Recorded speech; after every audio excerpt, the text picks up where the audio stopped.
I've worked closely with our intelligence professionals, and they are that, professionals.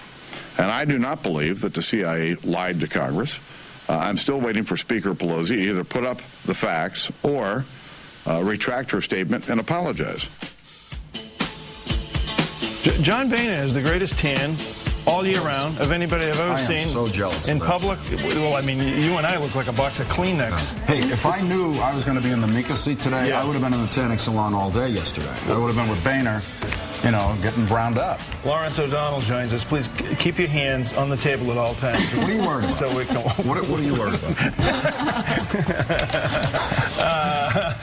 Like you've never sat this close to a very attractive young man before. Is that what you're saying? Well, I think we're at ease enough sexually. We can sit, you know, with our sexual identity. We can sit like this, right? I'm getting all Is there a subject change coming up quickly? Can we get a segue going here? No, we've got it off the CIA. I mean, you were carrying on about the CIA yesterday and on Hardball last night, which I think is just politics. I was presiding over an adult discussion of the subject with the chairman of the House Intelligence Committee. And look, this is a long tradition. This goes back a long way. Members of the Senate and the House have been complaining for decades, literally, that the CIA lies to them. The great Republican hero Barry Goldwater was complaining about it in the 80s, that they lied to him about the mining of the harbors in Nicaragua. And the Republicans a couple of months ago were pretending, hey, the CIA, they would never do that. You know, Pelosi's nuts. She's crazy. This woman doesn't know how to talk to the CIA. And now the director of the CIA arrives up the hill a week ago or so and says, hey, there's this secret program that's been going on for 8 years, which we have illegally not told you about, which the law requires us to tell you about. And so here we are.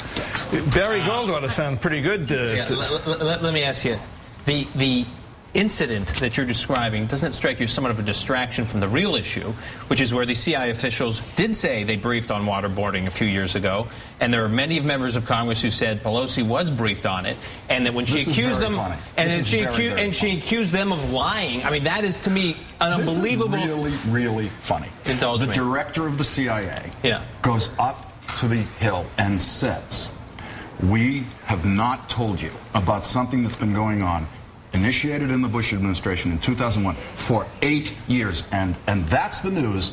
And the Republican view of the universe is the real story is something that happened 2 months ago involving one member of Congress. It's not the real story. What was your reaction when Pelosi said they lied to me about waterboarding? Did you believe it or not? My reaction was, she may be telling the truth, she might not be telling the truth. The CIA has absolutely, definitely lied to members of Congress And when before. Other members of Congress came forth and said, I was present during those briefings, Pelosi was briefed on it. My reaction was, I don't know who's telling the truth. That's that's a finger-pointing thing. How will I ever know? But I do know, and it has been demonstrated that they've lied. Richard Helms, the director of the CIA, Republican director of the CIA, was convicted, was prosecuted by the Justice Department for lying to Congress, and you guys don't remember. No. I have been critical of the CIA on many issues, so by no means do I give them a clean, perfect pass. I'm simply saying it's striking to me the politics of this thing, where many Democrats, Pelosi allies, are looking for a distraction from what was an incredibly embarrassing situation a couple months ago. And the White House didn't stand with Pelosi a couple months ago. Democrats want to use this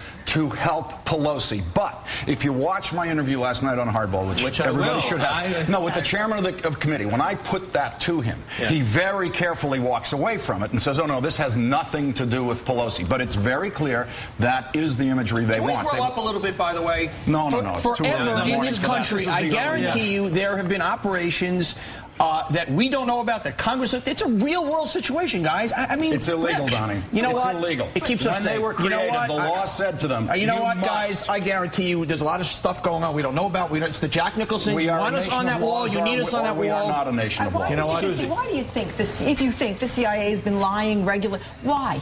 Why does the CIA lie? Because they're a bunch of renegades? It's humanly understandable, but it is illegal. I mean, it's a little bit like asking me, why do I ever go over the speed limit, on the freeway in California? The reason they lie is there are over 400 members of the House of Representatives, and they trust maybe 2 of them, to be quiet when they're told something. Okay, so they think when we go up there, which is somewhat understandable. Guys, 1 second. Wait. Would you want the CIA to undertake an initiative that may save 1 million lives even if maybe they haven't brought some members of Congress in on it, I just think there are certain realities, the way we day-to-day protect this country, that we in the media have got to accept, and it makes us safe in this reality. This can only work if the CIA obeys the law. I know that's a really radical concept for some people. Okay, this is like hardball in the morning. It is. I'm getting a headache, man.